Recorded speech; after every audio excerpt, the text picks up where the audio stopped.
थे, बच्चों को स्माइल करना सिखलाते थे। आज ये टीचर स्माइल करना भूल गए हैं। जहाँ बच्चों की किलकारियाँ नहीं गूंजे, वह भवन ही भवन क्या, वो स्कूल ही स्कूल क्या। तो हम लोग तो बच्चे के प्रेमी हैं। अभिभावक के बिना स्कूल नहीं और स्कूल के बिना अभिभावक भी नहीं। क्या शिक्षा व्यवस्था को बंद कर दिया जाए? क्या बच्चों का भविष्य नहीं है? क्या एक साल कंप्लीट उनका बर्बाद कर दिया जाए? सोचने की आवश्यकता है। और आपने एक बहुत अच्छी पहल की है। प्राइवेट स्कूल की जो दशा अभी है, इस पर आप एक विशेष चर्चा आज रख रहे हैं। मैं प्राइवेट स्कूल स्टूडेंट की तरफ से आप दोनों आदमी का यहाँ पर हार्दिक अभिनंदन करता हूँ।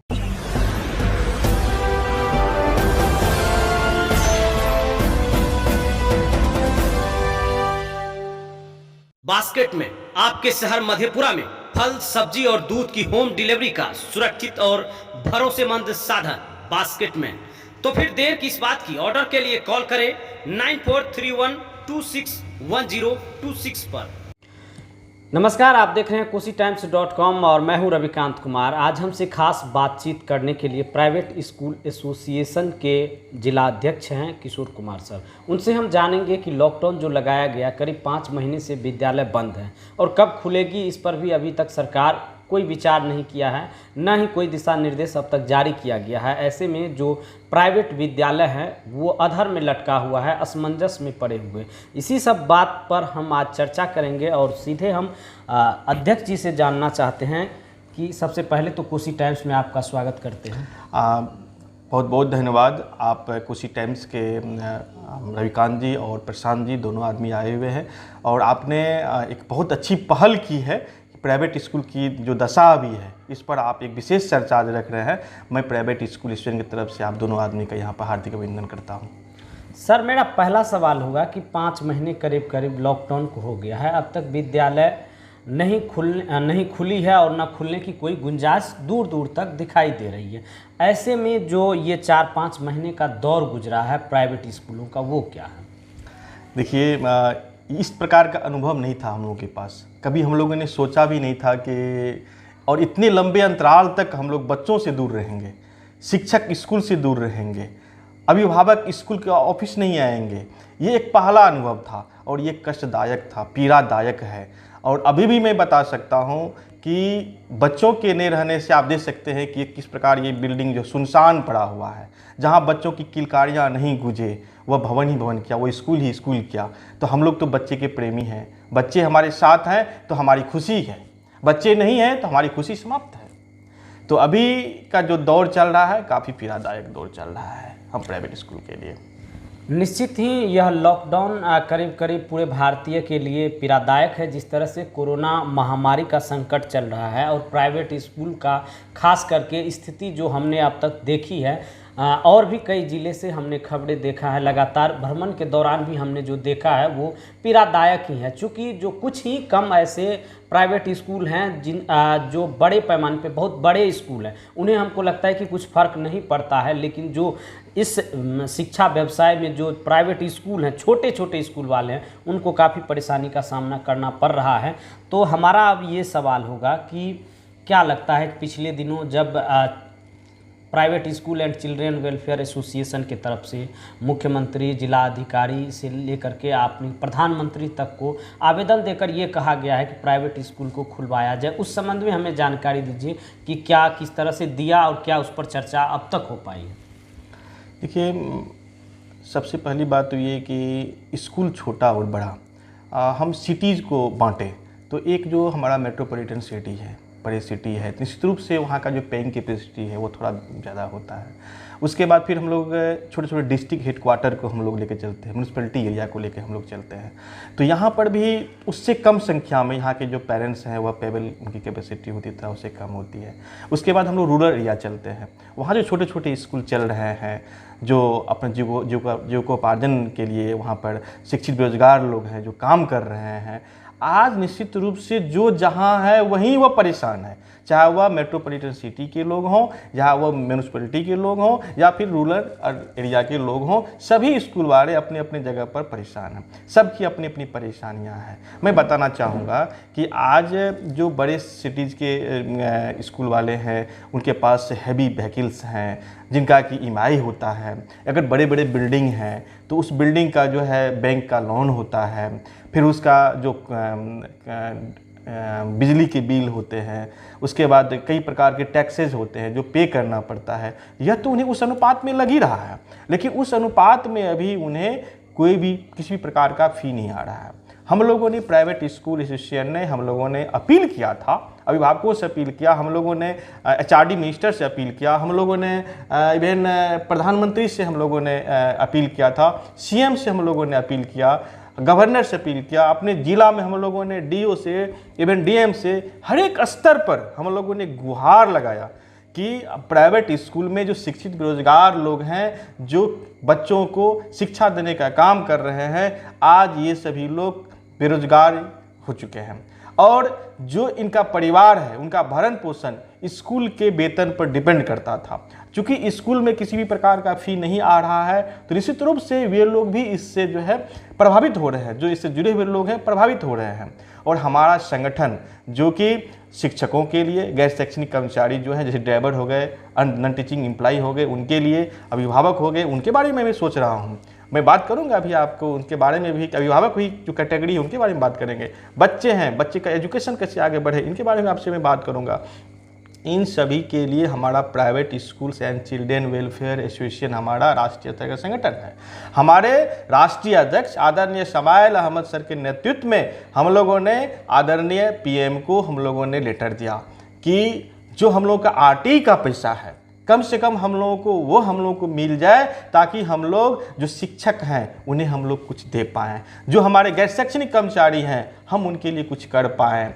लेकिन बहुत दुखद है कि आदरणीय PM ने अपने संबोधन में सभी प्रकार की चर्चाएं तो की, लेकिन प्राइवेट स्कूल के बारे में एक शब्द भी उन्होंने कोई चर्चा नहीं किया, थोड़ी सी भी सहानुभूति उन्होंने नहीं दिखाई प्राइवेट स्कूल के प्रति। जबकि यह सत्य है कि आज प्राइवेट स्कूल के बलबूते ही भारत की शिक्षा व्यवस्था चल रही है। सरकार इस चीज़ को मानती है कि सरकारी विद्यालय की जो स्थिति है वह स्थिति सुखद नहीं है, वह स्थिति बेहतर नहीं है। और कई बार सरकार के मंत्री ने खुले मन से उन्होंने कहा है कि प्राइवेट स्कूल की सहभागिता काफ़ी महत्वपूर्ण है भारत की शिक्षा व्यवस्था में। जब आप इतनी बड़ी बातें बोलते हैं तो आज प्राइवेट स्कूल के जो लोग हैं, इनके जो जुड़े हुए सहकर्मी हैं, सभी आज बेरोजगार हैं, त्राही त्राही कर रहे हैं, भूखे प्यासे हैं। इनके बच्चे जो पढ़ाई लिखाई बाहर कर रहे थे सभी पढ़ाई लिखाई छोड़ करके आ चुके हैं। किसी प्रकार का जो फ़ी उन्हें जमा करना होता था उस फ़ी नहीं जमा करने की वजह से उनका नाम वहाँ से कट गया है, वो एडमिशन नहीं ले पा रहे हैं हायर स्टडीज़ के लिए। तो इस सब का जवाबदेही कौन लेगा?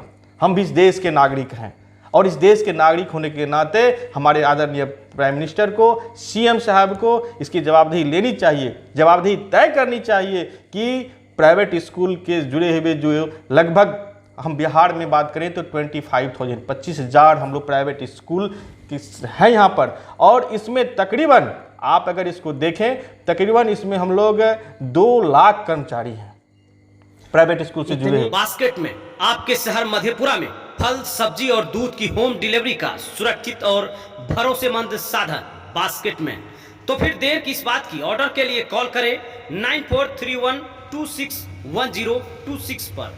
इतनी बड़ी आबादी है, 2 लाख कर्मचारी हैं, 25,000 विद्यालय हैं और कोरोना महामारी को लेकर इनको अब तक खुलवाने के लिए कोई भी विचार दूर दूर तक अभी तक नज़र नहीं आती है। क्या लगता है, जहां सरकारी विद्यालयों को खोला जा रहा है वहां नामांकन कराया जा रहा है, इससे सरकार की जो मंशा है वो प्राइवेट स्कूलों के प्रति कैसी लग रही है आपको? देखिए, हास्यास्पद लगता है बहुत सारी बातें। एक समय था जब गवर्नमेंट ने प्राइवेट स्कूल से आग्रह किया था कि आप बताएं कि स्कूल किस परिस्थिति में खोला जाए। हम लोग बहुत उत्सुकता बस हम लोगों ने इसका एक डिटेल दिया था कि इसको किस प्रकार खुलना चाहिए। मैं आप मीडिया के बंधु के सामने में अपनी बात को रखना चाहता हूँ। क्या हम लोगों ने कहा था? हम लोगों ने कहा था स्कूल खुले, लेकिन स्कूल को हम लोग ओड इवन नंबर में बच्चे को बुलावें ताकि संख्या कम हो जाए। हम लोगों ने कहा कि इसकी अवधि को हम लोग कम कर दें। अगर 5.5 घंटे की अवधि होती है तो हम लोग 3.5 घंटे के लिए हम लोग जो है बच्चे को बुलाएंगे। प्रार्थना सत्र हम लोग इसका नहीं करेंगे, कैंसिल कर देंगे। हम लोग सैनिटाइजर, मास्क इसके बारे में बच्चों को जागरूक करेंगे और इसको लगा करके बच्चे हमारे स्कूल आएंगे। इसके बाद हम लोगों ने एक बेंच पर 2 बच्चों को बैठने की व्यवस्था हम लोगों ने किया था कि एक बेंच पर जहां हमारे 3 बच्चे या 4 बच्चे पहले बैठते थे, लंबाई के हिसाब से सबका अलग अलग होता है, तो हम लोगों ने 2 बच्चे को डिस्टेंस के साथ बैठने की व्यवस्था हम लोगों ने करने की बात कही थी। इसके बाद हम लोगों ने यहाँ तक जानकारी दिया था कि जो स्कूल खुलेगा उसमें जो हम लोग असाइनमेंट देंगे उसमें हम लोग सप्ताह में अगर हम लोग 4 दिन खोलते हैं तो 2 दिन हम लोगों का ऑनलाइन क्लासेस भी होगा उसके साथ में, ताकि बच्चे का एक लिंक भी टूटा रहे और जुड़ा भी रहे, दोनों स्थिति में रहे। कड़ी जो बनता है कोरोना का, वो कोरोना का कड़ी नहीं बने, उसको तोड़ने के लिए हम लोगों ने कहा था कि सप्ताह में कम से कम 2 दिन हम लोग छुट्टी जो है, जनरल एक संडे होती है लेकिन 2 दिन और छुट्टी देंगे, 3 दिन हुआ तो 3 डेज आपका जो है बच्चे हमारे लिंक से रहेंगे, अलग रहेंगे, जिसको हम लोग ऑनलाइन असाइनमेंट हम लोग देंगे। इस तमाम बिंदुओं पर हम लोगों ने अपना एक पत्र समर्पित किया था, पूरे बिहार से हुआ था, पूरे देश से ये पत्र गया था, लेकिन पता नहीं जो ऊपर के पदाधिकारी बैठे हुए हैं, जो ऊपर के नेता बैठे हुए हैं, कहाँ से उन्होंने अवलोकन किया, कहाँ से किस अभिभावक से उन्होंने जो है राय मशविरा लिया, मुझे तो नहीं पता है। मैं एक जिलाध्यक्ष होने के नाते बता सकता हूँ कि मधेपुरा से तो किसी भी अभिभावक का लेटर नहीं गया है, और जहाँ तक मुझे मालूम है कि ये सभी लोग ऑफिस में बैठ करके अपने मन से कि स्कूल कोई गार्जियन नहीं चाहते हैं खुलवाना, गलत बात है। मैं एक स्कूल का डायरेक्टर भी हूँ, यहाँ पर तो परेशान है पेरेंट्स कि 9-10 के बच्चे का कैसे पढ़ाई होगी, उसका एग्जामिनेशन कैसे होगा। छोटे बच्चे जो है स्कूल आने के लिए परेशान है कि मुझे स्कूल जाना है।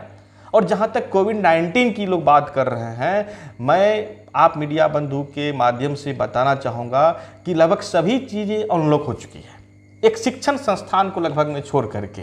जब एक भारी संख्या में बाजार में लोग आ सकते हैं, अभिभावक बाहर जा सकते हैं, तो ये अभिभावक तो फिर घर आते ही हैं। क्या वो पूर्ण रूपेण सैनिटाइज होकर अंदर आते हैं? नहीं, मुझे तो नहीं लगता है कि पूर्ण सैनिटाइज होकर आते हैं। फिर वो अपने बच्चों से मिलते हैं, तो क्या वहाँ कोरोना नहीं है? अभी सुप्रीम कोर्ट का भी एक आदेश आया है, उन्होंने कहा है क्या शिक्षा व्यवस्था को बंद कर दिया जाए? क्या बच्चों का भविष्य नहीं है? क्या 1 साल कंप्लीट उनका बर्बाद कर दिया जाए? सोचने की आवश्यकता है। और इस पर हमारे जो एजुकेशन डिपार्टमेंट के मंत्री हैं, पदाधिकारी हैं, हमारे सीएम हैं, पीएम हैं, सभी को सोचने की आवश्यकता है कि बच्चों के भविष्य के साथ खिलवाड़ नहीं करें और स्कूल खुलवाने की व्यवस्था की जाए। हम लोग पूरी व्यवस्था के साथ स्कूल खोलेंगे और सरकार के गाइडलाइंस का प्रयोग पालन करेंगे। वहाँ पर हम लोग एक सवाल है कि जो हमेशा से उठ रहा है, लोगों के जुबान पर हमेशा रहता है कि प्राइवेट स्कूल में ऑनलाइन क्लास की शुरुआत की गई और ऑनलाइन क्लास के नाम पर अभिभावकों से रुपये वसूले जाते हैं, इस तरह के शब्द का प्रयोग किया जा रहा है। बहुत बड़ा सवाल है, बहुत अच्छा सवाल आपने पूछा है कि हम लोगों ने एकेडमिक सेशन स्टार्ट होते ही हम लोगों ने ऑनलाइन क्लासेस दिया। मैं मानता हूँ कि ऑनलाइन क्लासेज जो फिजिकल क्लासेज होती है उसके अकॉर्डिंग जो है बेनिफिशियल उतना नहीं है, ये मानता हूँ मैं इस चीज़ को। लेकिन बच्चे घर पर हैं, बैठे हुए हैं, वह किसी भी प्रकार का एक्टिविटी में शामिल नहीं हो रहे हैं, तो उस बच्चे की मनोदशा को समझ सकते हैं। जब हम लोगों ने ऑनलाइन क्लासेस की व्यवस्था किया, बच्चे काफ़ी एक्साइटेड थे, बच्चों ने इसे ज्वाइन भी किया। टेक्नोलॉजी बहुत सारी हाई हो चुकी है, बहुत सारे ऐसे ऐप आ चुके हैं जहाँ फिर लाइव क्लासेज होती है, बच्चे काफ़ी इंटरेस्ट के साथ बोर्ड पर देखते हैं और असाइनमेंट को साइन करते हैं, बच्चे होमवर्क सबमिट करते हैं और टीचर उससे रिप्लाई भी देते हैं। तो जहाँ तक फ़ी की बात है, सब इसके बाद मैं बात करता हूँ फ़ी पर। फ़ी लेने की जहाँ तक बात है, देखिए हमें कोई गवर्नमेंट ऐड नहीं मिलता है प्राइवेट स्कूल को, और आज कोई अगर बिल्डिंग बनाए हैं तो उनके ऊपर बैंक का कर्ज है। आप मीडिया बंधु हैं, आप जानते हैं कि सरकार ने क्या घोषणा की है। सरकार ने घोषणा की है कि आप ईएमआई नहीं देंगे तो आपका सिविल खराब नहीं होगा, लेकिन आपको इंटरेस्ट लगेगा ही उसका।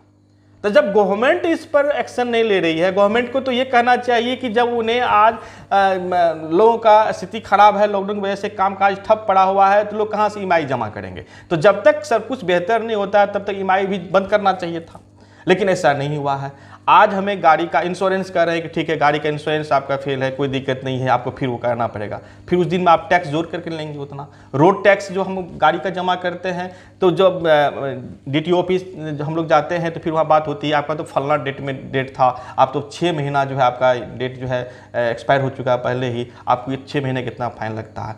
तो डिफरेंट टाइप का जो प्रॉब्लम है। बिजली की बिल हम लोग का जो है वो डोमेस्टिक नहीं होता है, कमर्शियल होता है, और बिहार में जो बिजली की यूनिट की रेट है वो आपसे बेहतर, हमसे बेहतर और पब्लिक हमारे अभिभावक उनसे बेहतर कौन जानते हैं।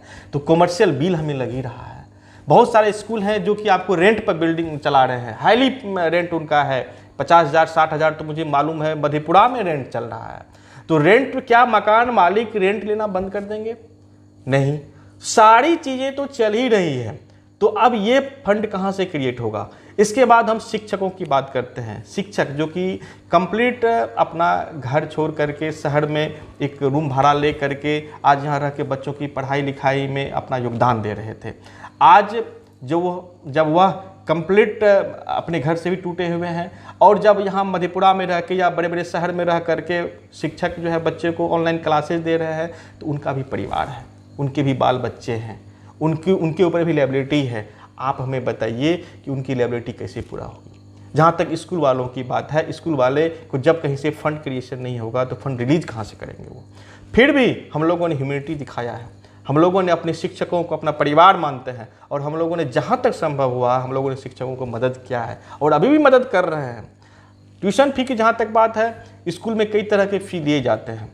अभी इंटर का गवर्नमेंट ने अनाउंसमेंट किया है, आप उसका रसीद देखिए। जब गवर्नमेंट वहाँ फ़ी ले रही है, एडमिशन फ़ी ले रही है, लाइब्रेरी फ़ी ले रही है, इलेक्ट्रिसिटी फ़ी ले रही है, डिफरेंट प्रकार का फ़ी जो गवर्नमेंट सेक्टर में लिया जा रहा है लॉकडाउन में, तो हम प्राइवेट इंस्टीट्यूट वाले हम भी तो, हमारे ऊपर भी उतनी ही लाइबिलिटी है।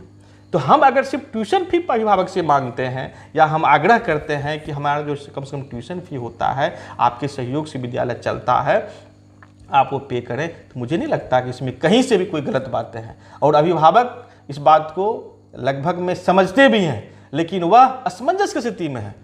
जो आज नेताओं की, बड़े बड़े पॉलिटिशियन की एक दोहरी नीति है, अपना वोट बैंक ठीक करने के लिए, पब्लिक को, अभिभावक को बेवकूफ़ बनाने के लिए, वह खुल के इस बारे में नहीं बोलते हैं।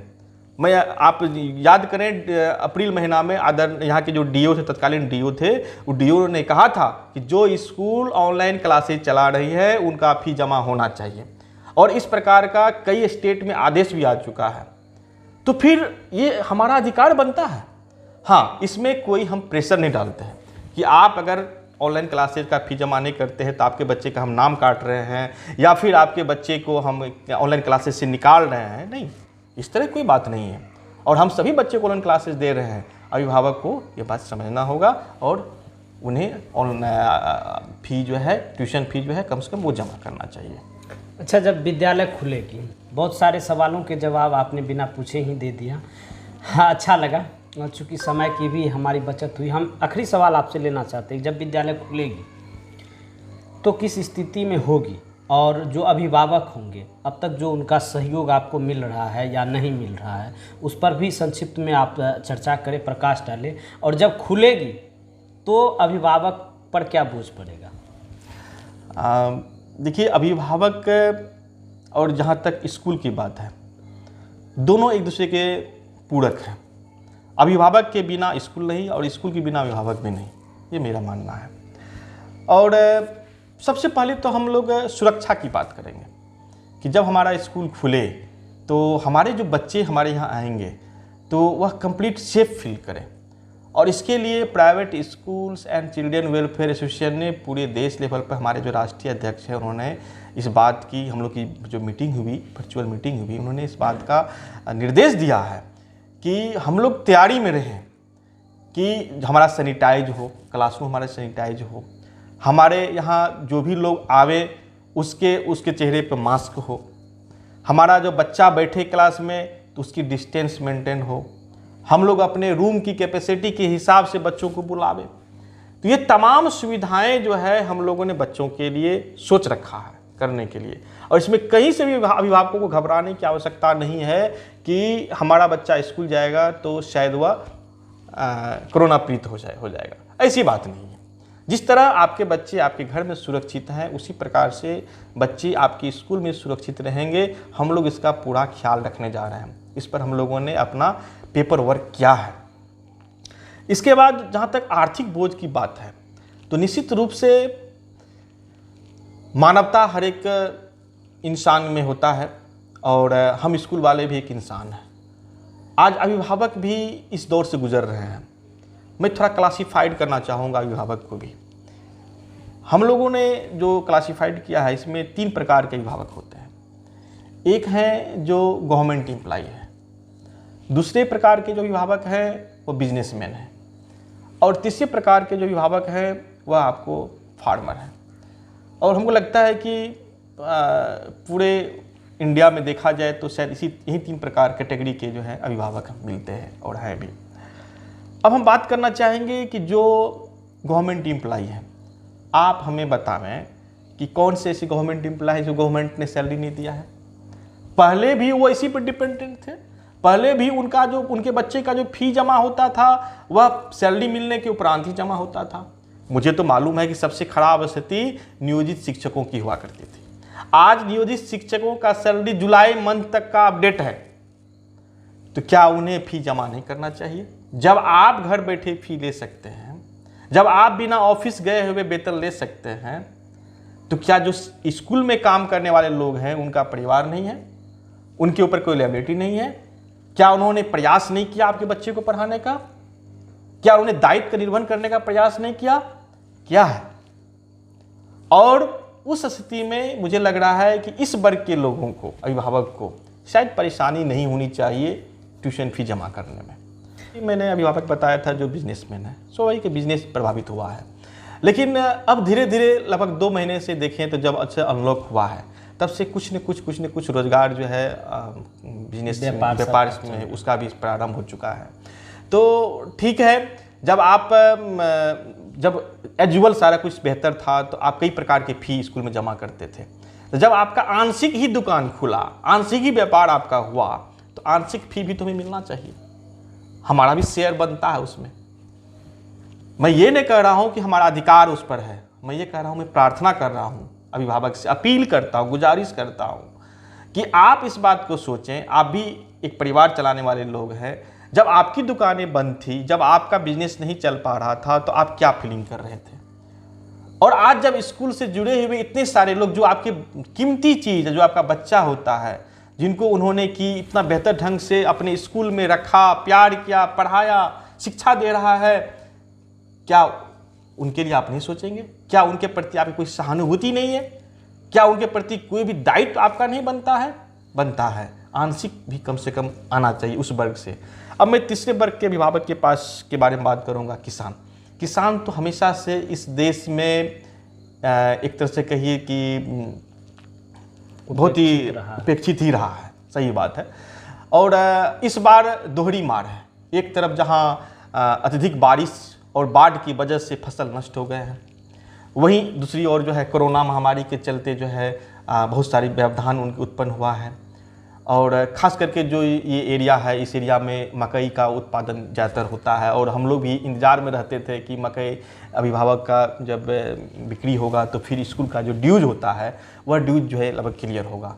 लेकिन दुर्भाग्यवश कि मकई का रेट उस प्रकार का नहीं है, और लोग, बहुत सारे किसान जो है इसमें प्रभावित हुए हैं। उन्हें उस प्रकार का मूल्य नहीं मिल पाया है और उन्हें बेचा नहीं है, मैं इसी को समझता हूँ। लेकिन इसके बावजूद भी कई फसल ऐसे हुए हैं, जैसे मैं 2 फसल मुख्य रूप से मैं चर्चा करूंगा, जो खरीफ फसल है, रबी फसल है, इनके बारे में जो चर्चा करता हूं। तो पहले भी जो अभिभावक, इस प्रकार के अभिभावकों की स्थिति थी, लगभग यही होता था। कभी रेट बहुत ज़्यादा, कभी रेट कभी कम, इस तरह का होता था। लेकिन वह अपनी सुविधा अनुसार से पेमेंट जमा करते थे, फीस जमा करते थे। आज भी उनके लिए फ्लेक्सिबल हम लोग रखे हुए हैं कि आपको जो ही सुविधा लगता है, आप वही सुविधा अनुसार से स्कूल में आकर के आप जमा कर दें, ताकि हम लोगों का जो परिवार है, जो स्कूल परिवार है, वह स्कूल परिवार, चूँकि हम लोग तो कंप्लीट डिपेंडेंट हैं उन अभिभावकों पर, हम लोगों का दूसरा कोई रोजगार नहीं है। बच्चों को शिक्षा दान देना और बच्चों से जो हमें प्राप्त होता है उससे हम लोग अपने शिक्षकों में और स्कूल के डेवलपमेंट में, बच्चों के डेवलपमेंट हम लोग उसको यूज करते हैं, लगा देते हैं। तो आज जब कंप्लीट तीनों प्रकार के अगर अभिभावक हाथ खड़ा कर लेंगे तो आप सोच सकते हैं कि शिक्षकों की स्थिति क्या रहेगी। मैंने कुछ दिन पहले मीडिया बंधु से बात करते हुए मैंने बताया था, बहुत सारे ऐसे स्कूल्स हैं जो बंद हो गया है, बहुत सारे ऐसे स्कूल्स हैं जो जहां पर लोगों ने खाली कर दिया है, क्योंकि रेंट, बहुत ज़्यादा रेंट लग रहा था तो खाली कर दिया। आप हमें बतावें कि वहाँ जो बच्चे अध्ययन कर रहे थे, स्टडी कर रहे थे, वह बच्चे अब कहाँ जाएंगे? फिर से दूसरे स्कूल जाएंगे, वहाँ पर उन्हें यूनिफॉर्म है, बुक्स है, कई प्रकार की लाइब्रेरी है, उठाना पड़ेगा। आज स्कूल बंद होने के कगार पे है। अगर थोड़ा थोड़ा करके सहयोग मिलता रहता तो शायद ये सारी चीज़ें जो है लगभग में रन करता, और जब स्थिति समान होता तो ये बच्चे जो है फिर से उस स्कूल में पढ़ाई करते, और जो शिक्षक उन बच्चों को मुस्कुराते हुए वेलकम करते थे गेट पर, असेंबली में उन्हें मिलते थे, स्माइल करते हुए मिलते थे, बच्चों को स्माइल करना सिखलाते थे, आज ये टीचर स्माइल करना भूल गए हैं। उनकी इतनी पीड़ा है कि वो मुस्कुराना भूल चुके हैं। तो मुझे ऐसा लगता है कि अभिभावक को अपनी स्वेच्छा से बिना किसी प्रेशर का उन्हें आना चाहिए, और जो संभव होता है वह उन्हें स्कूल में फी जो होता है वह जमा करना चाहिए। किसी प्रकार की परेशानी है तो स्कूल मैनेजमेंट से बात करनी चाहिए, और स्कूल मैनेजमेंट पहले भी बात सुनती थी और आज भी बात उनकी सुनेगी। तो निश्चित रूप से जिस तरह से कोरोना का कहर है और कोरोना के संकट काल में जो विद्यालय, खास करके निजी विद्यालयों की स्थिति है वो काफ़ी दयनीय है। आप सबों ने जो हमसे कहा था कि किसी प्राइवेट स्कूल के बड़े अधिकारी से बातचीत कीजिए और बताइए कि उनका विजन अभिभावक और जो प्राइवेट टीचर हैं उनके बारे में क्या है, छात्रों के बारे में क्या है। तो मुझे लगता है कि जो प्राइवेट स्कूल एसोसिएशन के मधेपुरा जिला अध्यक्ष किशोर कुमार अभी हमसे बातचीत कर रहे थे, उन्होंने बड़ी बारीकी से समझाया है। और मुझे लगता है कि खास करके अभिभावक जो अब तक गलतफहमी पाल बैठे थे, मुझे लगता है कि उनकी सभी गलतफहमी दूर हो गई होगी, और हम यही आशा करते हैं कि जल्द कोरोना महामारी से हम निपटे। सोशल डिस्टेंस का आप पालन करें, क्योंकि सुरक्षा और सावधानी ही इसका बचाव है। अब तक आपने कोसी टाइम्स को देखा, इसके लिए आपका धन्यवाद। खबर अच्छा लगे तो शेयर जरूर कीजिएगा। ये है कोसी टाइम्स न्यूज़ नेटवर्क।